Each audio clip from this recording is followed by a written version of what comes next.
বাবা এই গত 2-4 বছর হলো কলকাতাতেই থাকে।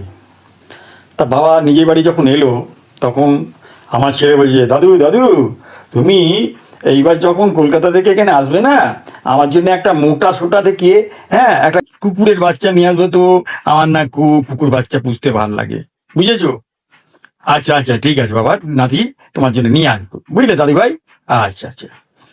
দাদু তো মানে কি আর বলবো, দাদু বলেছে।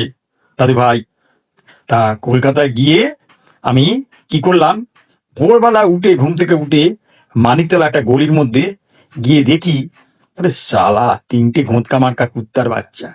একটাকে তো টেনে নিয়ে বাড়িতে ঢোকালাম।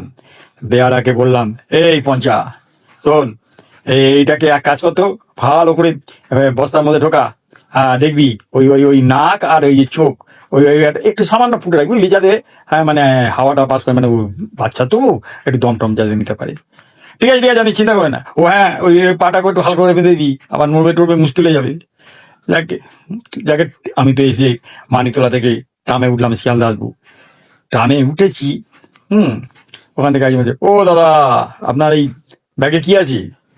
আরে দাদা, একটু গঙ্গা জল নিয়ে যাচ্ছি, আমার তো দেশের বাড়িতে গঙ্গা নেই, কি আর করবো বলুন, গঙ্গা জল নিয়ে আছে। এর মধ্যে একজনে দেখলাম পায়ে একটু ভিজে ভিজে, লোকটার সঙ্গে খেঁকি উঠলো, এই যে কি নিয়ে যাচ্ছেন, জলাতে গরম কেন?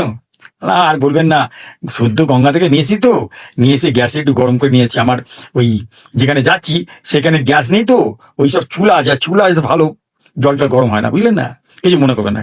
হ্যাঁ, ঠিক আছে ঠিক আছে, যান।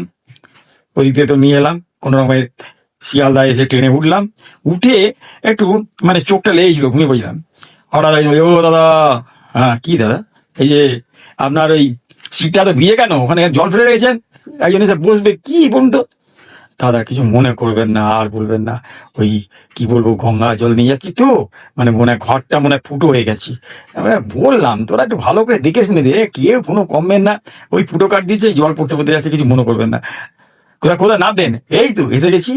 হ্যাঁ, আমার নাতি কয়েছে, দাদু, হ্যাঁ একটু বেশি করে তুমি ভালো গঙ্গা জল নিয়ে এই সরি এই জল নিয়ে আসবে। হ্যাঁ, কিছু বললেন? না না না না না, কিছু বলিনি, আপনাকে কিছু বলিনি, ওই জল আনতে বলছে, নিয়ে যাচ্ছে, আর কি বলবো বলুন। ঠিক আছে ঠিক আছে, যান। নেমে কোন রকমে তো বাড়িতে ঢুকলাম। নাতিরে বললাম, এই নে তো কুত্তার বাচ্চা, শালা সারা রাস্তা বর্ণনা দিতে দিতে আমার অবস্থা কেরোসিন। এই যে এই যে বাবা রতন, ছেলেকে ডাকলাম, এই আমাকে একটা ভালো করে বিছনা করে দিতে বাবা, আমি একদম শুয়ে পড়বো, আর আর পাচ্ছি না, সারা রাস্তা আমার অবস্থা সাংঘাতিক অবস্থা, তোরা তো বুঝবি না, নে নে নে বিছনা করে দে আমাকে, আমি শুয়ে পড়বো।